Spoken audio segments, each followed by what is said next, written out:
Alam mo ba kapatid, na may mga bagay na nangyayari sa relasyon na iniisip natin hindi normal. Pero in reality, normal lang na nangyayari yan sa relasyon. Well, in this video, pag-uusapan natin kung ano-ano ba yung mga bagay na kapag naranasan mo sa isang relasyon, huwag ka na magulat kasi normal lang yan na nangyayari. Makaka-relate ka dito, garantisado. Kaya kung interesado ka malaman kung ano itong mga bagay na ito, tara, pag-usapan natin yan.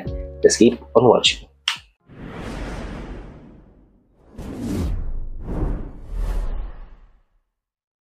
Hi, I'm Gary Timo at gumagawa ko ng mga videos na katulad nito para matulungan ka na maging best version ng sarili mo at maibigay mo yung best self mo syempre sa taong mahal mo. Kaya kung bago ka pa lang dito sa channel ko, please consider liking, hit the subscribe button and the notification bell para lagi kang updated sa mga videos na katulad nito na i-upload pa natin sa inaharap. At ang unang-unang bagay na normal lang na nangyayari sa isang relasyon o posible mong maranasan kung hindi mo pa nararanasan to sa pagsasama na meron kayo ay yung hindi lahat ng bagay ay may bibigay sa'yo ng partner. Well, tama po yung narinig nyo, hindi lahat ng bagay may bibigay niya sa'yo. Dahil hindi naman perfecto yung partner mo na lahat ng gugustuhin at hihilingin mo sa kanya ay matutupad niya o may bibigay niya ng tuluyan. Even if ikaw din naman, di ba? Hindi lahat ng bagay may bibigay mo sa partner mo. Meron laging limitasyon, meron laging pagkukulang. At normal lang yan na nangyayari sa pagsasama. Ang hindi normal ay kung hindi niya may bigay yung gusto mo at yun yung dahilan para iwanan siya. Diba?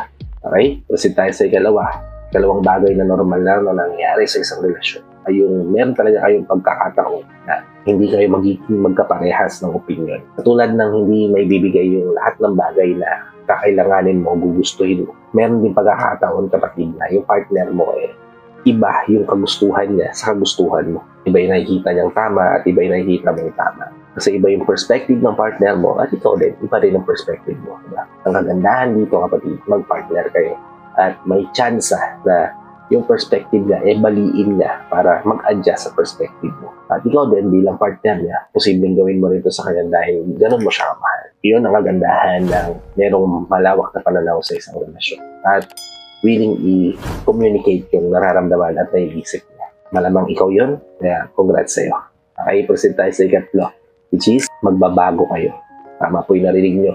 Lahat ng tao, lahat ng bagay, lahat ng living or non-living organism dito sa mundo, even itong mundo na ginagalawan natin, nagbabago. Mula sa itsura, pangangatawan, perspective, pag-uugali, at syempre, yung mga hindi gusto at gusto natin, diba? At hindi rin maiiwasan na meron tayong ups and downs na pagdadaanan sa buhay. Lalong-lalo na pagdating sa emosyon na nararamdaman natin, diba? Kasi even if yung preference natin, yung interest natin sa isang bagay, nagbabago din naman. Pero ang tanong dyan, paano mo mapapanatili yung strong connection ng dalawa despite experiencing things like this? Dapat the both of you is willing to adjust para sa isa't isa. Kasi if willing kang gawin yan para sa partner mo, malamang gagawa rin siya ng paraan para makapag-adjust sa kagustuhan at sa mga pagbabago na mararanasan niyo sa relasyon. Okay? Proceed tayo sa ika-4, which is hindi laging exciting yung pagtatalik. Tama po yung narinig mo. Hindi katulad ng movie yung pagtatalik na ini-imagine mo na mangyayari sa relasyon. Yung katulad ng napapanood nyo sa palabas na sobrang init, sobrang intimate, di ba? Kasi may mga pagkakataon na hindi mag-meet yung intimacy level yung dalawa. Posibleng siya nag-iinit sa'yo, nanggigigil sa'yo, gusto niya ang ngayong araw.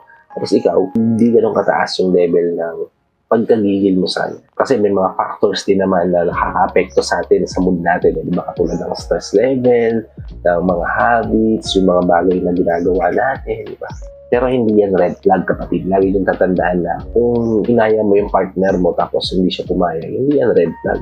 Pero bihira yung mangyayari sa lalaki na inaya mo siya tapos hindi siya pumayag. Well, make sure lang kapatid na i-communicate mo sa partner mo kung ano yung nararamdaman mo at naiisip mo kapag nasa ganyan kayong sitwasyon. Siyempre, para maintindihan niya at makapag-adjust siya para sa'yo.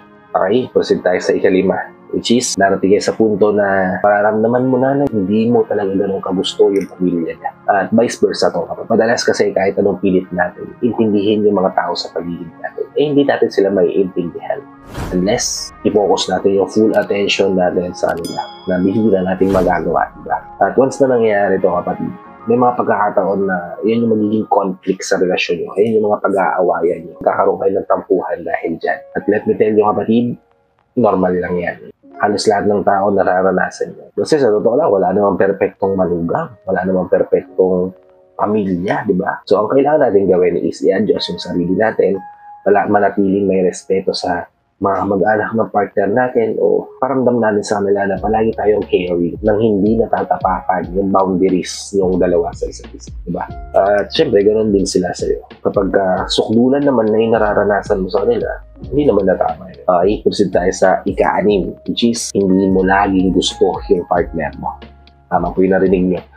Hindi araw-araw gusto nyo yung partner mo. Hindi araw-araw pinapantasya mo yung partner mo. At hindi araw-araw gusto mo siyang makasama. Diba? Siyempre, dumadaan yung isang relasyon sa iba't ibang pagsubok. At sabi nga ng mga matatanda, dumadaan yung pagsasama sa mga season. Diba? May mararanasan tayo ng isang sandali. At siyempre, makakaranas din tayo ng mga kalungkutan. Diba?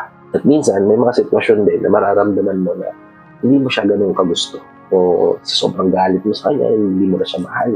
Ayaw mo na sa kanya, di ba? Parang you dislike him, di ba? You despise him, di ba? Kapag ganito yung nararamdaman mo kapag una mong dapat gawin is ikalma yung sarili mo at kausapin yung partner. Sabihin mo sa kanya kung ano yung mga ayaw na nakikita mo sa kanya o yung mga bagay na napapansin mo sa kanya na hindi mo gusto.